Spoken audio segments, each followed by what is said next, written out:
Hello, everyone, and welcome to Snap Take. This is August, the month of my birth, and the month of what sure as heck looks like the strongest Marvel Snap cards we've had in quite a long time.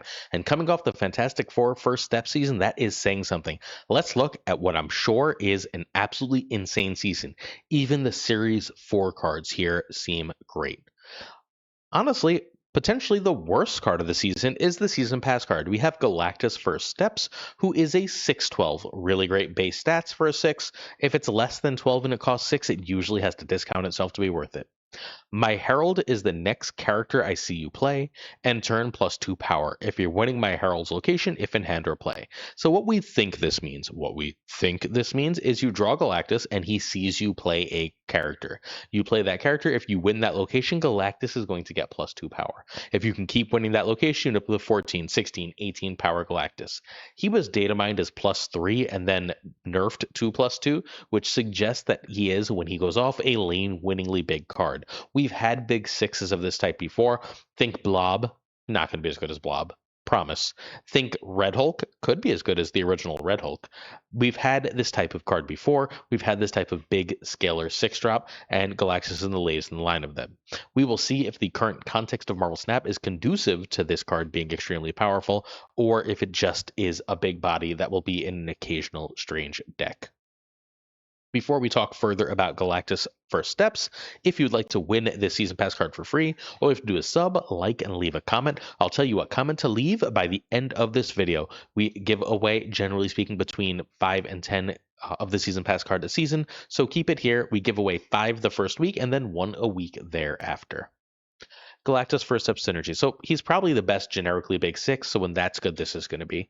Gore has been recently the very best generically big 6, but I don't think Gore is very good right now for a very simple reason. The Invisible Woman First Steps decks don't run on reveal cards. And if they're not running on reveal cards, then Gore is not very good. That leaves us cards like Hulk, cards like Magneto, cards like Red Hulk, and I think Galactus is fairly likely to, if we build a deck for him, be bigger than any of those. This should bring back priority decks. Priority decks had a real moment in the first half of the year, thanks to cards like Rocket and Groot, thanks to cards like Sam Wilson, Captain America, and those have sort of fallen by the wayside, as tech cards have instead sort of taken over the metagame. We've had, since the nerfing of Sam, a rise of Shang-Chi, Enchantress, Cannonball, Mercury-style decks that usually run cards like Fenris Wolf, and I think Galactus is a good answer to that. Galactus is a good way to punish people by getting priority. You're going to need a way to protect him in order to do that, but I don't think that's as hard as it seems, because I think his best friend might end up being Supergiant. Supergiant says, not only I win that lane location for 2 turns straight, there's nothing you can do about it since cards aren't going to reveal, and on top of that, you're going to get that extra power. Also seems reasonably good with Daredevil, that kind of card. Wiccan also seems like a pretty good shout. That gives us tempo that lets us play this early or play this late with other cards, say Shadow King in another location. All very powerful stuff, really powerful places for us to live. I've heard arguments that he's going to be really good with Classic Galactus. I'm going to be honest, I don't really believe that. I think it's possible that he's good with Classic Galactus, but I wouldn't bet on it. The big question is he going to be better than the other 6s if we want to run a 6 in slot? Remember that in Marvel Snap, most decks do not run 6s. He could change that, and as a season pass, it's always wise in Marvel Snap to bet on the season passes. Esme Cuckoo is the only bad season pass card we've got this season. Every single other one ended up from good to absolutely completely broken and changing the game, so it's wise to bet on season pass cards, and especially since this is Galactus, it's wise to bet on him. As far as whether you should just get the damn season pass in Marvel Snap, generally speaking, my answer is yes. Our friend Lauren Whatevs, does all the best math in Marvel Snap. She is responsible for example, Snap Miss when we got a bunch of increased snap rates, split rates for a while. She's basically like the check on second dinner for like accidentally or on purpose messing with us mathematically. Here's what she has to say about buying the season pass as far as value. So a series 5 card is worth 6,000 tokens, and you're going to save those 6,000 tokens. On top of that, you're also going to get an extra 300 credits and 1,550 gold if we're counting weekend missions. That gold is really where we want to be. The 300 credits is kind of nothing, right? That's fine, right? But like it's not really what we are. However, if you are the type of person to ever buy cosmetics, you get 3 exclusive variants. These seem to never come back. 1 premium mystery variant, great, that's 1,200 gold. 2 mystery variants, 700 gold each. 3 avatars, I don't care. 2 titles, I don't care. 1 card back and 1 border, I do care about those. But that's 5,800 gold worth of cosmetics. And like let's say you chuck off the avatars and titles and you want to say it's like 4,500. That's still, you're getting 1,550 gold. You're getting like 7 extra thousand gold worth of value here. That's huge. In the end, with cosmetics, the season pass is worth $294.81 American. In the end, without the cosmetics, even without the cosmetics, is worth $122.31. It costs $9.99. It is either 19.5 or 12.2 times value of the season of what you would get for your money spending it elsewhere in Marvel Snap. There's no other value in the game that even approaches just buying the damn season pass every month. I strongly urge you, if you want to support Marvel Snap at all, to buy the season pass. You will not be able to keep series complete with just the season pass anymore, so don't think you can, but you can come relatively close with the season and gold pass if you remember your Galactus shop every day. I guess it's not the Galactus shop anymore, but if you remember to log into marvelsnap.com and claim your free credits every day. All right, the deck that I want to try Galactus First Steps in is a Supergiant deck. I want to basically claim priority, use Supergiant to play cards like Rocket and Groot, play cards like Negasonic, Cosmo, whatever, in order to win that location, Juggernaut, so on. And then I want to use Galactus to win another location or Alive to win another location. Either which one. That is my fundamental goal for this deck. I think that I should be able to absolutely wreck the face off a ton of decks using this, basically going double Goliath or Galactus into Goliath. I'm not sure if I have enough Prio stuff here. I might need an extra Prio card or two. Perhaps a Gladiator makes sense. But if I can get that Prio, Hydra Bob, Rocket and Groot, and then Supergiant all being pretty big stats, give me a reasonable chance at sort of staying ahead and keeping ahead with this deck. Again, this isn't necessarily a final version, but if you're at all good with Supergiant, this is a place to start. This is where I fully plan to start on stream tomorrow night with this card. Before we go forward, please hit that sub, like, and comment. We bring you a Marvel Snap video every single day. It has been something absurd like 800 or 900 days since we've missed a video. If you would like to make sure to support the most consistent Marvel Snap content, some of the most trusted Marvel Snap content, keep it here. And now we get to talk about the thing that makes us all sad. The Season Pass Premium Silver Surfer First Steps. This is a Series 4 card, 3,000 tokens. It is a 3/4 end of turn. If you're winning this location with a non-reveal card, copy its text. I have no idea how good this card is. This card could be absolutely broken or completely kind of garbage, and I'm not 100% sure. But Fantastic Car ended up being a really good card, especially Invisible Woman First Steps decks. Although, like a week after Invisible Woman First Steps came out, that card just sort of randomly is now in your Series 4 Snap Pack. Like as the season turns over, it should be in your Series 4 Snap Pack. So like there's upside and downside here, right? But I think and this is technically good value. An extra $10 for a card is really good value. Think about what they usually sell us a card for, but it not being available tokens also is absolutely horrible. It is absolutely crap, and I hate it. This makes me sad. I don't know if this card is good, but I do know I don't like this business model.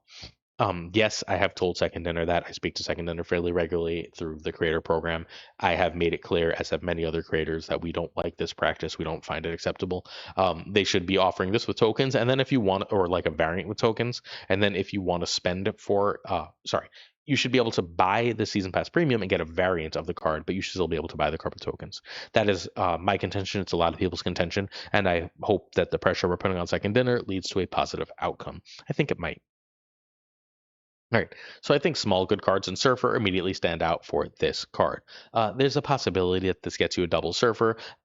Unfortunately, Surfer is fairly often in Surfer decks, the throw lane, which means you're not going to be ahead, which means you're not going to get the double trigger.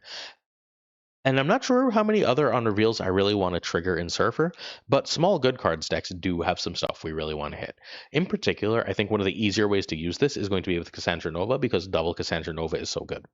If I can go like Thena into Cassandra Nova in that style of deck, into like a Kitty Pride and this, I feel reasonably strong and reasonably likely to win that location. That double Cassandra Nova giving -2 to their last several draws is really good. And I have this one really big strong lane, and I run Cosmo in that deck to protect it. I think that's a reasonable place for us to be. I think that's a reasonable place for us to play this. This should work with Galactus First Steps, right? Because Galactus First Steps cares about winning locations. This cares about winning locations. That should be good. There is a card next month where Vision is going to be really good at winning locations. She gives a +1 buff to your hand if you're winning her location. She moves to another location if not. So that's not an unreveal, but that seems really good. I think we are getting some serious prio stuff again, and it might end up being really good. If it ends up in Surfer, it's possible it ends up in Surfer with Gambit if we can run enough discard cards and not like discard our Surfer every damn game. Although there is a card coming that will let us get our Surfer back if that is the card we discard, which is also fairly interesting. We have a few secret Phoenix Force cards this season, and if this works with Phoenix Force and Elixir for cards like Ascension Open Sage, we're going to be cooking. I could easily see this working in that deck as well. I'm not sure if it fits, but it is fairly interesting. Silver Surfer First Steps is that blank card on the bottom right. Sorry, Snapzone bugged out and would not let me put it in a deck. So you're going to have to be careful with it if you want to play it in this deck, right? What I'm trying to do is I'm trying to play it in a Sage lane, and that Sage lane is going to have to be like my kitty I can play it in that location, right? That I'm losing, that I'm just playing like my Mr. Fantastic and I'm not doing much else in. And then I can drop a Sage there late game, and then I can go way over the top. Or what I'd actually like to do is drop it on Cassandra Nova. I'm not sure this has any super great homes. I think it is going to be like a reasonably good card, but not an amazing one. Am I happy to hit a Nico sometimes? Yeah, I'll double this with a Nico. I'll turn something extra into a demon, that kind of thing, right? If I can win a hood location, I'll happily take an extra demon. I don't want the extra Bast or Agent Venom, but I'm happy with everything else, and I'm thrilled with Cassandra and Sage, and so I think that he's going to be a really cool card, if not an absolutely great one. Next up, we have Stardust, and Stardust is the card that is very likely to change Marvel Snap. Stardust is a 4/7. It is we're just going to call it a spotlight card, the Snap Pack card, the new release card that is Series 5 this week. It is ongoing cards can't be added to locations by playing or removing them. And this stops half the game and half the decks in the game. But be forewarned, cards can't be added to locations by playing or removing them. That's going to stop not only your opponent, but locations. Should any location be changed, high Legion, that's also in addition to stopping locations, it's going to be stopping your own plays. So a lot of where I've seen people talk about playing him is Fenris Wolf decks. People are running him fairly often with Fenris Wolf. He is going to stop your Fenris Wolf, which is, excuse me, generally rough. And so it took me a really long time to figure out how to play him. Even though that I think it was really hard to figure out how to play him, I do think he's going to be great. I think he's going to be great for a fairly simple reason. He's a tech card, right? And tech cards are usually statted fairly poorly. When tech cards are statted well, 4/7 being a really good stat line, they tend to end up good. That's my basic logic here. It's possible that his existence means that the decks that he beats, he's not going to need to be played a lot because his existence just turns all that stuff off, right? But half the locations in the game are gone. Sentry, Nimrod, Doctor Doom, Hela, Arnim Zola, Wolverine, X-23, all these other cards, right? Like I said Nimrod. All these cards, Doom 2099, all these cards, Fenris Wolf, are just turned off by this card. Are just like they don't exist. They're nothing because this is in play. That's a lot. Phoenix Force, that's a lot. There's multiple cards this season that this shuts down. So, like, when those cards come out and people want to test them, if you're just being a jerk and you want to steal some cubes, feel free to throw a Stardust into your deck, and you should be able to have a lot of effect just doing that. There's 1,000 different ways to do this to really, really, really, like, shut off your opponent in very, very powerful and interesting ways using this card. It's going to see a lot of play early because everyone's really excited by this. People are talking about this. Blink and Redwing, my chat as I record this live on Twitch, notes, hi, thank you to that unhelpful Yoda, being very helpful. There's just a million things that this absolutely, absolutely stops. Jubilee, like the list goes on and on and on. So it's going to see play. People are excited about this card, and it's going to it's going to seem probably not that good, as people should be moving away from the stuff that like this beats right now. Like if you're playing Brood the day after this comes out, you're probably making a mistake, right? The card that should get around this, by the way, is Mysterio, because Mysterio fairly uniquely plays all three of his clones, which means that it should still be played. Although it's possible that ends up bugged and breaking the game because Mysterio seems bugged with everything. I think that this is going to fundamentally change Marvel Snap while also looking like it's not doing very much right now. Because a lot of the time, what it's going to do is going to be invisible. You are going to have to be very careful building decks with this, which is why it's going to change the game, right? It's why it's going to change the game. Um, this is has the potential to be the card of the month. This feels sort of like this month feels sort of like, because there's going to be a lot of powerful stuff. Mobius came out right after Loki and during Goliath month, and Mobius ended up being like this crazy, crazy strong and impactful card. This feels sort of like that. This is this crazy, crazy strong and impactful card. I wouldn't be shocked to see this become a 5 or lose like 2 points of stats down the line. It could also just be a dud. Maybe it's bad. Maybe it's too situational. It is hard to find a home, but forcing other decks to play fair means that if you can figure out what decks you want to use to force them to play fair, you're going to be way, way, way ahead. Because they'll be playing a bunch of cards like Brood that don't do anything, and then you just get auto wins. So the first place I thought of playing this was Sarah, because Sarah says if you're playing fair and I don't have to, I should win the game of Marvel Snap, right? I've got all these shenanigans with Stardust. I can even turn it into a 5-drop with Merlin once it's done its job at the end of the game. Um, so like I've got all these things I can do with Stardust. I can play it on turn 4. I don't have anything crazy to do on turn 4. That is often the Gwenpool turn, but some people, I believe it is Dark Razor, also run Gladiator in that spot, just running some reasonable stats in that turn 4 spot. Stardust is reasonable stats, right? Reasonable stats that give you a lot of play into matchups that would otherwise beat you.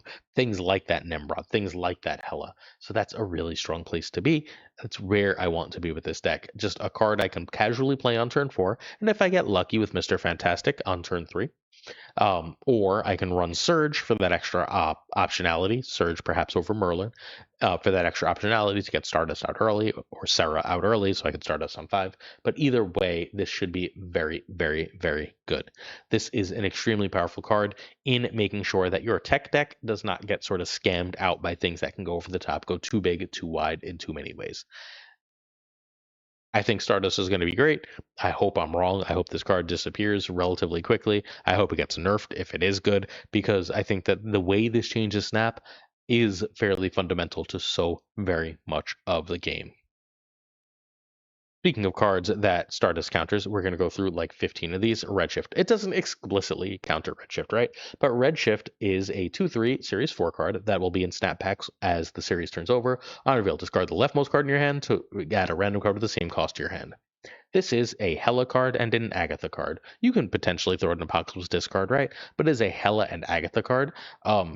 Stardust counters Hela. It says your Ghost Rider's not bringing back Agatha. It says you can't run Jubilee in order to do combos, right? You can't run Blink in order to do combos. All the stuff that it seems like Redshift would be really good with, this is stopped by Stardust. So, yeah, this is probably good enough to run in Agatha lists anyway. I know our friend the White Wayne Brady, who is the #1 Agatha main in Marvel Snap. Sorry to Husky Puppies. The #1 Agatha main in Marvel Snap absolutely loves this and is planning on playing Agatha anyway. And you just don't get to do Ghost Rider things if you end up running into Stardust. You should be able to be okay, because this is such a consistent and powerful way to get rid of Agatha. That's also going to give you a 6-cost card. I'm curious if he's good enough to find a home in decks like Apocalypse Khonshu or Bullseye. It's possible he does. I think he's worth absolutely testing in that list. Those lists are very good, and having an extra real clear discarder, especially for things like that Swarm, are generally going to be worth it.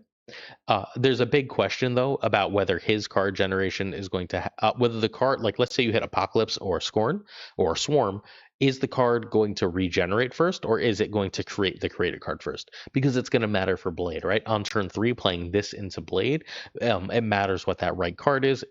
I would guess that the card it creates happens um, after the Apocalypse, after the Scorn, which is going to make this fairly worse, but there's no way to know that until it actually comes out. That's going to be one of the main pieces of figuring out how good this is, though. All right, so this is the Agatha deck that I'm starting with. I cut a random 1-drop. Yes, it is a 2-drop and a Moon Knight deck, but guess what? I don't have to worry about that because I'm playing either Redshift is getting played on 2, or I'm not playing Moon Knight on 3. I'll just play Redshift and guarantee myself my Agatha discard, and then I can always Moon Knight on 4 or whatever else. So like that seems totally fine and very powerful for me. If I can keep Prio, I can even Ghost Rider before they have a chance to play Stardust. And everything else, this is just the standard version of this list, right? I do think that this is a potential meta deck with Redshift in it. I think that this is very strong with Redshift. My big question and concern is whether this can match the stats of Invisible Woman. Whether I have to try and figure out ways to do that. But even then, like cards like Black Bolt and Moon Knight really, really do help that matchup as far as just frustrating your opponent. Again, I think this has real potential for legs, and I'm really excited to try Redshift in like 4 or 5 different decks. Usually not what we get for Series 4 cards, right? All the Series 4 cards are really interesting and go in at least several really cool decks. So I'm happy for this change. Oh, also, hey, I don't know if you know this, but Moon Knight can get rid of Stardust before they can play it. That's a pretty cool place to be too. All right, next up we have Terrax. Everyone's sleeping on Terrax. I think Terrax is a 3/3 for each location. Shuffle a rock into the losing player's deck. You're generally going to your goal is going to be to get all 3 rocks right, but fairly often you're going to get 2 rocks in your opponent's deck and 1 rock in your deck. Being able to force a Subterranea, playing this with Rock Slide, playing this with Korg, is going to mess up a lot of opponents. Straight up, this is going to be a strong card. Darkhawk spent a lot of time being either the best or like the second best deck in Marvel Snap for like literally like well over a year, almost 2 years. It finally is out of the meta, and I think Terrax is fairly likely to put it back because we do have a good Darkhawk deck right now. We need to figure out how to get Prio in Darkhawk, how to play cards in Darkhawk, how to make sure that Darkhawk has all the stuff we really want to play here, so that we can make sure that our Terrax is going to be doing the thing we want it to do. But I think that that is not going to be as hard as it looks at this moment. Um, we have a meta Darkhawk list. It's fundamentally the pixel shell that like our friend Zenade, our friend Roram, our friend Heart of the Cards have been playing with like Merlin and Werewolf by Night. So we have a meta Darkhawk list, and this should make that deck so very much better. So this might look like a 3/3, but I think it might be a 7/11 because I'm releasing a big gulp. And it's occasionally going to just lose you games, right? You're going to throw 2 rocks into your deck and you're going to get snapped and you're going to run. But when you put 3 rocks into your opponent's deck, if they've got Subterranean and you don't, you should probably snap.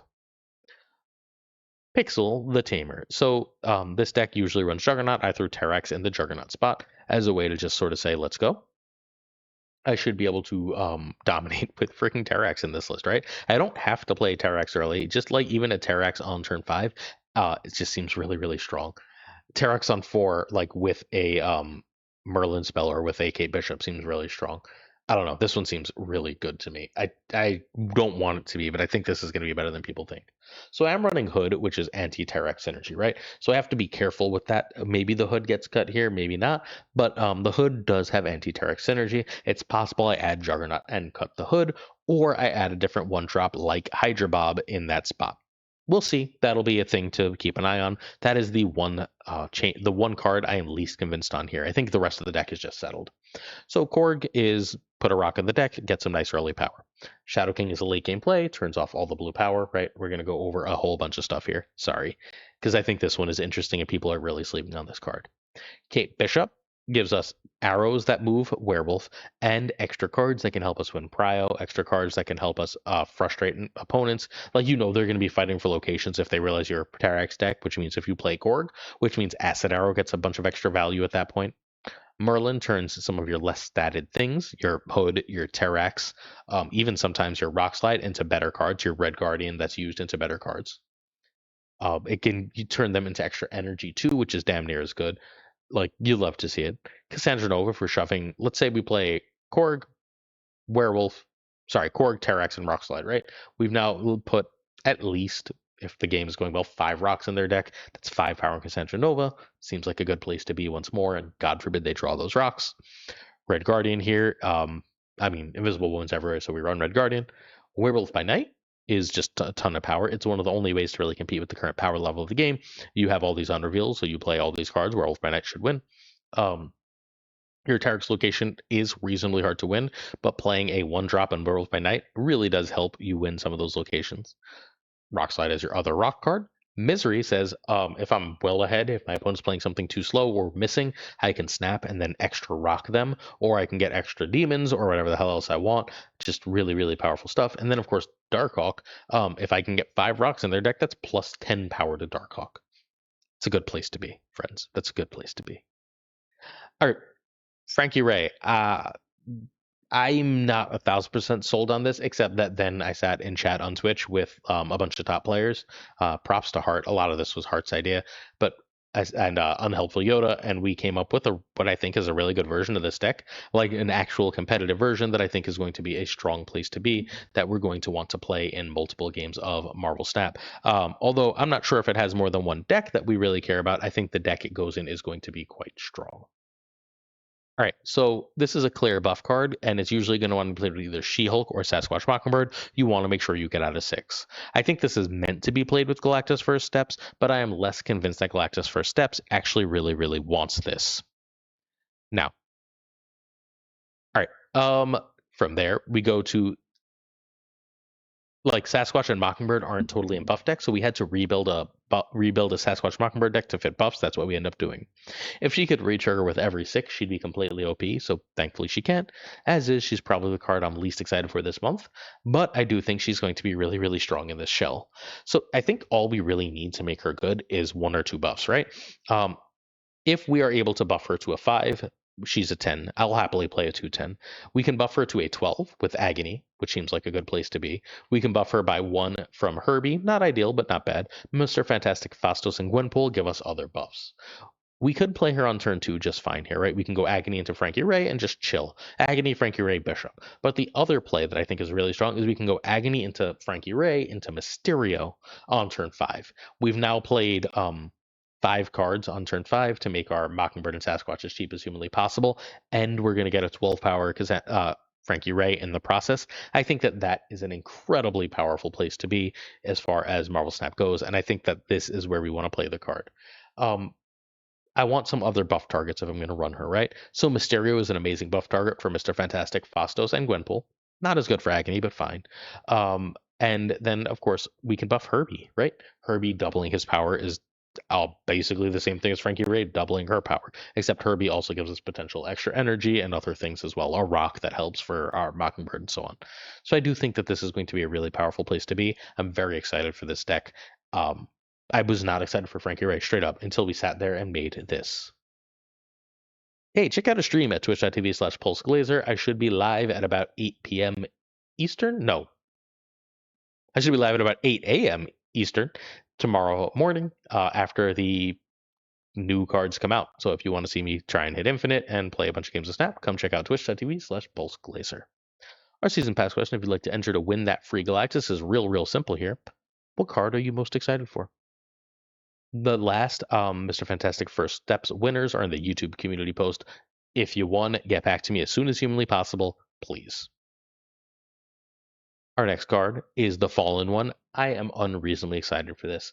My big concern is that there's just not enough buffs for it, but if we can get to enough buffs, this one is going to be utterly insane. On reveal, set your max energy equal to this card's power. And I think this has 3 potential homes, and it should be broken in one of them. I don't think we care about Galactic Gwenpool and Forge in isolated situations. However, if we can run a big enough buff deck, a deck that where like half the cards buff, we should be able to have ridiculously explosive last turns using cards like Nakia and Okoye and so on using this card. There was a recent buff deck that was running Sarah to great effect, right? We can run this and Sarah as 5 drops in that deck and basically say we always have like 8 or 9 energy on turn 6. And we're playing unbelievably buffed cards without prio because we haven't done anything much to that point, just playing some cheap buffing cards. I think this can totally change Snap, especially with Shuri and Symbiote Spider-Man. And when I see Shuri and Symbiote Spider-Man, the card I think of is Nimrod. Now, Nimrod is excellent right now. He's one of the most underrated cards in Marvel Snap, but caveat, Stardust. So maybe not there. Is there another home? You bet there is. You bet there is. How about Cerebro? How about if I run Cerebro out a little early? This is giving me 8 energy on the last turn of the game and 8 power. That seems like, again, a place I would really like to be in Marvel Snap, right? Having an extra 8 power that's giving me 8 energy on the last turn of the game for a Cerebro list. I hit infinite with Cerebro 5 this past season. It's hard for me to imagine that deck doesn't get a huge buff from this card. In general, I think pack Cosmo or have absurd things for cards like Hitmonkey and Nimrod to be done on turn 6. Like, I would be fairly surprised if we don't end up seeing a whole bunch of Hitmonkey with this too. I think that there's just going to be a lot of really good stuff to do.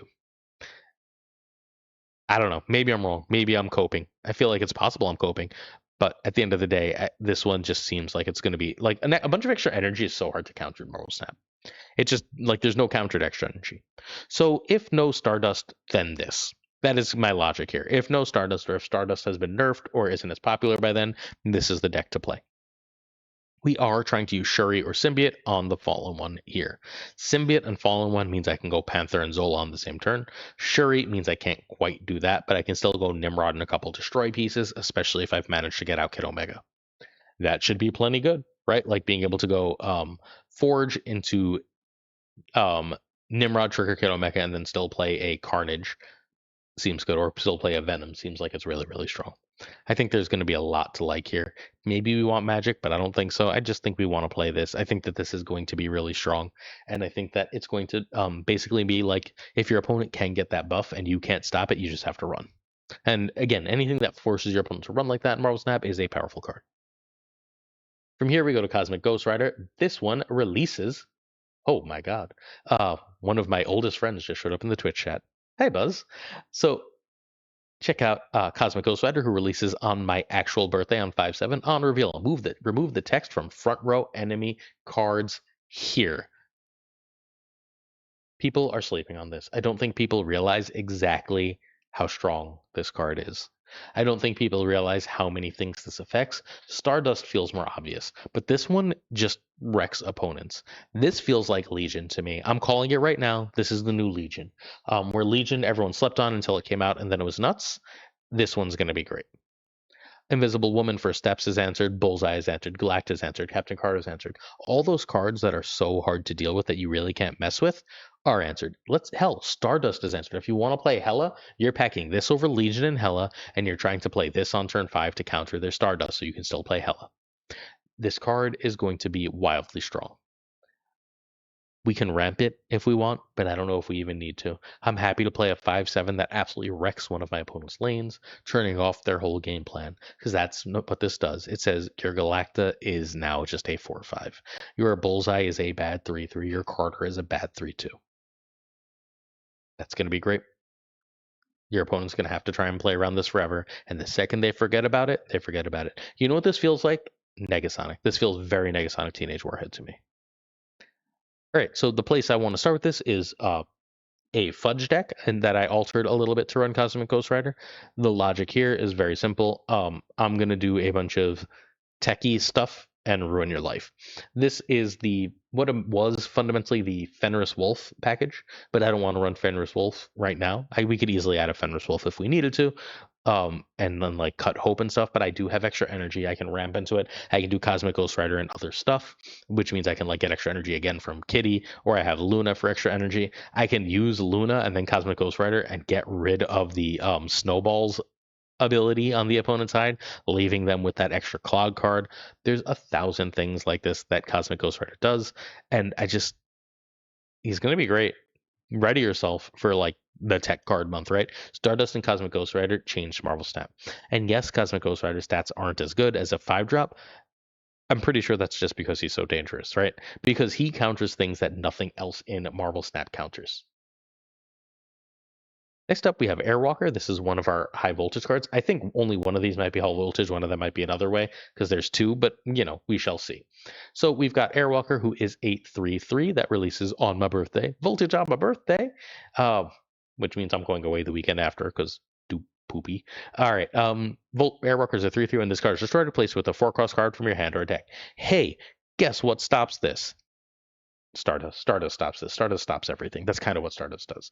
But if Stardust is gone, you have the whole month to hopefully see Stardust seeing less play. If Stardust is gone, this is the card that makes Morgan a meta deck. Morgan Le Fay is amazing here. I don't think this does much else, but Morgan Synergy is probably going to be enough. But Phoenix Force is a 4-drop, right? If you don't run other 4s, you can just go get Phoenix Force and get one back. The problem is Phoenix Force decks usually want either a Shuri or a Misery, and so that makes it a little rough. But like, I think Phoenix Force is going to want the next card more than this anyway. But this is a card that you just badly want with Morgan. I went and found Zenaid's Morgan Le Fay deck before he went back to his first love, Sauron. He was playing a lot of Morgan. He had like a 57% win rate with this in a lot of games. Our idea here is that we kill 1-drops, our Uncle Ben, our Nico, right? We also kill Angel and Makari. If we can kill Angel and Makari, when we Morgan to bring them back, we kill Angel, Makari, Airwalker ideally in one lane, right? When we Morgan to bring them back, Angel and Makari are immediately going to play themselves, and we get the cheap death in the process. Morgan is enough points to make this worth it. I have no doubt this deck is great if huge caveat, right? If Stardust isn't everywhere by this point in the month. And lastly, we have a third Phoenix Force. It's Firelord, I guess maybe even a fourth, depending on how you look at it. Firelord is a Series 4, limited time game mode, seemingly, question mark, high voltage. On reveal, revive one of your discarded or destroyed cards here. Great. Sorry, 3-cost cards here. So what are the 3-cost cards we really want to destroy? Cassandra Nova and Sage. Right? We want to bring back Cassandra Nova and Sage. We want to get as many triggers on those cards as possible. We can even do that on curve with Kid Omega. That's what Elixir and Phoenix Force do, except unlike Elixir, this doesn't have to be done last turn. We can reasonably often just go Elixir and this, or Elixir and Phoenix Force on turn 6. We can also do that earlier in the game for a ton of power. Our friend Jet's going to cook with this, right? Unfortunately, this is another one canceled out by Stardust. But a third Phoenix Force in this deck seems really good, right? Being able to just say, I'm going to build Cassandra Novas and Sages that get completely huge is awesome. Plus, this card lets me run Hood more safely because I don't have to worry about bringing back the Hood extra times, or at least I don't have to worry as much about bringing back the Hood extra times. We have 2 Destroy triggers. Actually, I think we need Carnage here, right? And we may need Carnage here over Ravonna, but Ravonna is really good because Cassandra Nova and Sage and Kid Omega being cheaper is so strong. But there's 1,000 things to do with this. I think that Firelord is going to be really good, again, if Stardust isn't everywhere. And hopefully, because we've talked about Stardust so much and her effect on all these other cards of the game, you're starting to realize how strong this card is. Shouts to our good friend Docty, whatever game he may be playing now. We're going to tier every card this month. I think the Fallen One and Stardust are the 2 best cards of the month, fairly likely. They are my S tier. The Fallen One is my hot take. I was either going to put Fallen One or Cosmic Ghost Rider into S tier. I think it's reasonably likely that they both end up in S tier, but I'm pretty sure the Fallen One in like Cerebro 5 type shenanigans is completely insane. Stardust, meanwhile, just counters too much. Galactus, Surfer, First Steps, and Cosmic Ghost Rider seem like solid buys. A's, like, feel free to go get them, prioritize them, obviously. Surfer, First Steps, you can wait on, obviously, especially if we're considering boycotting that stupid Season Pass premium.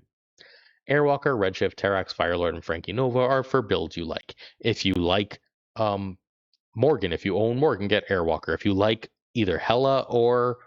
Well, if you like Discard, get Redshift. If you like Darkhawk, get Terrax. If you like Phoenix Force, get Firelord. If you like Moon, if you have the right cards and like the Sasquatch Mockingbird deck, get Frankie Nova. That's a lot of high tier cards this month. We usually have some C's, some D's. We usually have some really bad cards here, and this month just doesn't have them. I think that this is going to be one of the best months in Marvel Snap history. Straight up, full stop. That's it for today. Hopefully, you check me out on stream playing these decks, and tomorrow when I will have the best day 1 decks for all the new cards, check out patreon.com/snapjudgments if you are inclined to throw some support by the channel. Thank you to JonesySnap22, our patron of the month, Abigail Kislin, Meditaire Burnout, Regardless, LAB, Inc., I Am Frostman, Hota Neverete, Primed Orion Burke, Orion Wood Snap, Ren Wrench, Gopher Kev, Keltor, Kirtix Lee, Koire, Kazushi, Archangel 3K, Black Dahlia, Pyrofrost, The Goat Seeker, Code, Hallowed, Synth, Fat Dick, Absolute Shannon, Dirty Casual, Dark Moogle, Hi Moogle, Mr. Kerfuffle, Cables, Ginger Prime, Philly, complaining in chat as usual, Haplo, Kenny Loggins of the Danger Zone, The Bizza, Black Jeebus 23, Extras V, and Skippy G, our rhyming friends, Jessica Campbell, Mr. Slush Death, The Kinger Bros, Brup, The Great Kazoo, Werewolf, KFC Hoda, Clam, Colonel Forbin, Rob 7, David G. Wingfield, Steven, Brian Kaufman, Tristan H. Martin, Jason B., Matt V., Corin, Chunk U, and Jimmy McHugh. Yes, out, 8th Sage, one big man. For the last time, Milkman for reals. Peace, my friend. Hopefully you're doing well. Cactus Jack, Reapser, Steve O, 131, Yo Marco, Ted Bro, Good Bro Joe, Snap Decisions Joe. We got Bickety Boom Bop, Bricks to Click, who had an awesome deck in yesterday's video, or the day before, one of the two. Green Goblin, Unibot V2, Flan at 56, Spectrum Mix. For the last time, Hoot, Only Fox, Matt H, DJ Mag Jinx, No Frickin' Flex, Nick the Greek Geek, hi Nicky, Toxic Soul King, probably asleep by now, who are we kidding? Zodric74, still hanging in chat too, Kinga Kella, JJ, Denman Falcon, who sent me a lovely voice note. Thank you so much, Denman. Thor Newman, miss your friend. Two Ties, who wears two ties and is running the Snap Judgments League going forward. The great Lorm Debs, thank you for the math and help as always, my friend. The Pirate King Tucker, who is in chat but is probably streaming by now. And of course, Gunny T, where the T stands for Snap Judgments, y'all. Keep it here. You won't want to miss what's coming next. Peace.